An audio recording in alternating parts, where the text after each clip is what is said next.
Magandang araw sa inyong lahat. Ako po pala si Ryla Krishna Valerio at ngayong araw ating tatalakayin ang mahalagang akdang pampanitikan mula sa panahon ng katutubo at ang mga uri ng katutubong panitikan na patuloy na nagbibigay buhay sa ating kultura.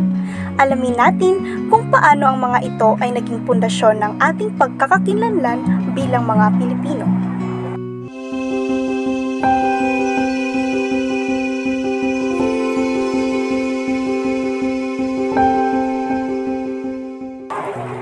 Simulan natin sa panahon ng katutubo.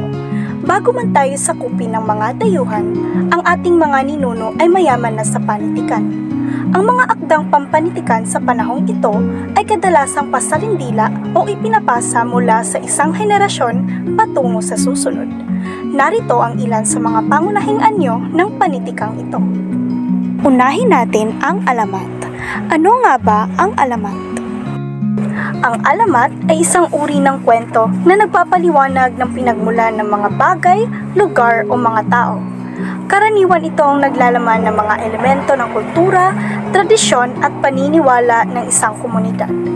Ang mga alamat ay madalas na gumagamit ng mga tauhan tulad ng mga Diyos, diwata at mga bayani. At ito ay ipinapasa mula sa isang henerasyon patungo sa susunod, kadalasan sa pamamagitan ng pasalindila. Isang halimbawa ng alamat ay ang alamat ng pinya. Ang alamat ng pinya ay kwento tungkol sa isang batang babae na nagngangalang Pina. Siya ay isang napakasunuri na anak, ngunit sa kabila nito, madalas siyang magtanong at hindi nakikinig sa kanyang ina. Isang araw, nagalit ang kanyang ina at umalis siya. Sa sobrang sama ng loob, nilapitan siya ng kanyang ina at sinabing, "Kapag hindi ka makikinig, magiging prutas ka na may maraming mga mata." Sa kanyang pag-alis, nagdala siya ng isang basket na puno ng prutas.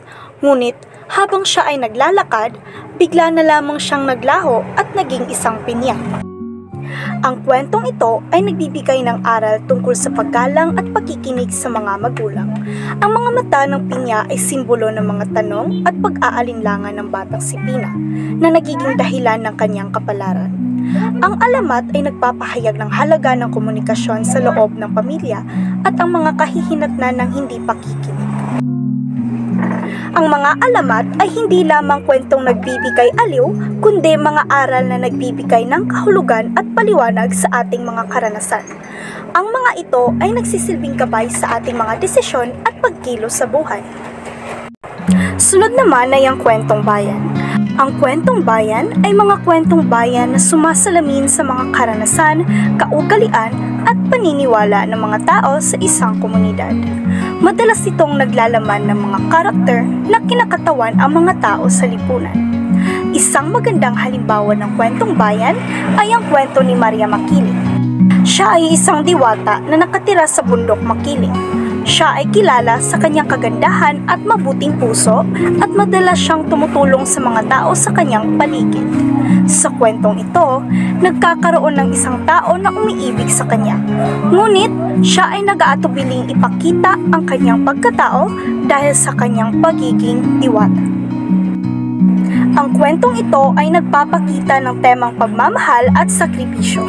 Si Maria Makiling ay simbolo ng kalikasan at ang kanyang pag-aalaga sa mga tao ay nagpapakita ng halaga ng pakikipagkapwa. Gayon din, ang kanyang pag-aatubiling ipakita ang kanyang tunay na anyo ay nagpapahayag ng takot sa hindi pagkakaintindihan sa pagitan ng mga tao at ng mga supernatural na nilalang. Ang kwento ay nagtuturo sa atin ng respeto sa kalikasan at ang kahalagahan ng pag-aalaga sa ating kapaligiran. Ang mga kwentong bayan ay hindi lamang simpleng kwento. Sila ay naglalaman ng mga aral na patuloy na nagbibigay hugis sa ating kultura at pagkatao. Ang mga ito ay nagpapakita ng mga halaga at katangian na dapat taglayin ng mga tao at nagbibigay ng kaalaman sa ating mga tradisyon at paniniwala. Sunod naman ay ang awiting bayan. Ang awiting bayan ay isang anyo ng tradisyonal na musika sa Pilipinas na naglalaman ng mga simpleng mensahe at tema mula sa karanasan ng mga tao sa isang komunidad. Kadalasan ito ay binubuo ng mga liriko na madaling tandaan at isinasagawa sa mga okasyon tulad ng mga kasal, pista at iba pang pagdiriwang. Mga halimbawa ng awiting bayan ay Bahay Kubo, isang awitin na naglalarawan ng mga gulay at mga prutas na matatagpuan sa isang tradisyonal na bahay kubo, isang masayang awit na madalas na kinakanta ng mga bata. Sibuyas, kamatis, bawang at luya, sa paligid-ligid ay maraming bingat. Sunod naman ay Magtanim ay di biro, isang awit na nagsasalaysay tungkol sa pagsasaka at mga hamon na dinaranas ng mga magsasaka. Isang makabayang awit na nagtuturo ng halaga ng pagsisikap. Magtanim ay di biro, maghamong nagkayuko, di man lang makaupo, di man lang makatayo. Braso ko'y namamanhid, baywang ko'y nangangawit, hindi ko'y namimitig sa pagkababad sa tubig. Sunod na halimbawa ay ang kantang Sa Ugoy ng Duyan, isang awitin na puno ng damdamin na naglalarawan ng pagmamahal ng isang ina sa kanyang anak. Kadalasan itong kinakanta sa mga bata bilang lullaby. Ang awit ni Inang mahal, awit ng pag-ibig, habang ako'y nasa duyan. Sunod naman, Tayo'y Mga Pinoy, isang awit na nagpapahayag ng pagmamalaki sa pagiging Pilipino. Madalas itong kinakanta sa mga okasyong pambansa at pagdiriwang. Tayo'y mga Pinoy, tayo'y hindi kano, huwag kang mahihiya, buhay maray-maray. Panghuling halimbawa ay ang Sitsiritsit Alibangbang, isang masiglang awit na kadalasang ginagamit sa mga pagdiriwang. Ito ay naglalaman ng mga salitang nakakatawa at kwento tungkol sa mga hayop at kalikasan. Sitsiritsi, alibangbang, sa lagintot, sa labumbang, ang babae sa lansangan, kung pumiri parantanda, Santo Niño sa pandapan, puto seko sa tindahan, kung ayaw mo magpautang, uubusin. Ang mga awiting bayan na ito ay hindi lamang nagbibigay aliw, kundi naglalaman din ng mga mensahe tungkol sa buhay, tradisyon at kultura ng mga Pilipino. Sila ay mahalagang bahagi ng ating pamanang musikal at patuloy na isinasagawa sa mga pagdiriwang at okasyon. Sunod ay ang bugtong. Ano ang bugtong? Ang bugtong ay isang anyo ng palaisipan sa anyong patula na karaniwang binubuo ng dalawang linya. Ang unang linya ay naglalarawan ng katangian ng isang bagay, habang ang ikalawang linya ay naglalaman ng sagot o dapat hulaan na bagay. Ang bugtong ay kadalasang ginagamit sa mga laro, sa mga pagtitipon at bilang bahagi ng edukasyon. Narito ang ilan sa mga halimbawa ng bugtong. Unang halimbawa, may puno walang bunga, may bahay walang tao. Ano ito? Ang sagot ay sanga. Pangalawang halimbawa, dalawang batong nag-aaway, sa dulo'y nagkakasundo. Ang sagot ay dila. Pangatlong halimbawa ay bumaba ang mga tao, pumutok ang bulalo.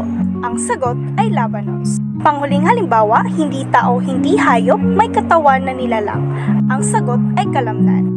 Ang bugtong ay isang mahalagang bahagi ng kulturang Pilipino na nagbibigay hamon at aliw sa mga tao. Sa pamamagitan ng mga palaisipan na ito, naipapasa ang mga tradisyon at kaalaman mula sa isang henerasyon patungo sa susunod. Ang panghuling panitikan na aking tatalakayin ay ang kasabihan. Ang kasabihan ay isang maikling pahayag o parirala na nagdadala ng aral o mensahe. Kadalasan ito ay nagpapahayag ng karunungan na nakuha mula sa karanasan ng tao at ginagamit upang ipahayag ang mga pangkalahatang katotohanan o prinsipyo sa buhay. Ang mga kasabihan ay bahagi ng kulturang Pilipino at madalas na ginagamit sa pang-araw-araw na usapan. halimbawa ng kasabihan ay una, ang hindi marunong lumingon sa pinanggagalingan ay hindi makararating sa paroroonan. Ipinapahayag nito ang kahalagahan ng pag-alala sa ating mga pinagmulan at mga karanasan upang magtagumpay sa hinaharap. Pangalawa, nasa Diyos ang awa, nasa tao ang gawa. Ito ay nagsasaad na habang may mga bagay na nakasalalay sa kapalaran, mahalaga pa rin ang pagsisikap at paggawa ng mga hakbang. Pangatlo, kung ano ang itinanim, siya rin aanihin. Ipinapahayag ang konsepto ng sanhi at bunga na ang mga aksyon natin ay may kaakibat na resulta. Ang mga kasabihan ay hindi lamang simpleng mga pahayag, sila ay naglalaman ng malalim na karunungan at aral na nagbibigay ng gabay sa ating mga buhay. Ang mga ito ay nagpapayaman sa ating wika at nagbibigay ng mas malalim na pag-unawa sa mga kaisipan at pananaw ng mga tao. Sa kabuuan, ang mga akdang pampanitikan mula sa panahon ng katutubo ay hindi lamang naglalaman ng mga kwento, kundi nagbibigay din ng mga aral at nagpapalalim sa ating pagka-Pilipino. Ipinapakita nito kung paano nag-isip, namuhay at nakikipag-ugnayan ng ating mga ninuno. Sa pamamagitan ng akdang ito, nagkakaroon tayo ng malalim na koneksyon sa ating pinagmulan, kaya't ating pahalagahan at ipagpatuloy ang pagtangkilik sa ating sariling panitikan. At yun lamang po, sana ay may natutunan kayo sa ating diskusyon ngayon. Salamat sa panonood at pakikinig. Huwag kalimutang mag-subscribe sa aking channel para sa iba pang mga talakayan. Paalam!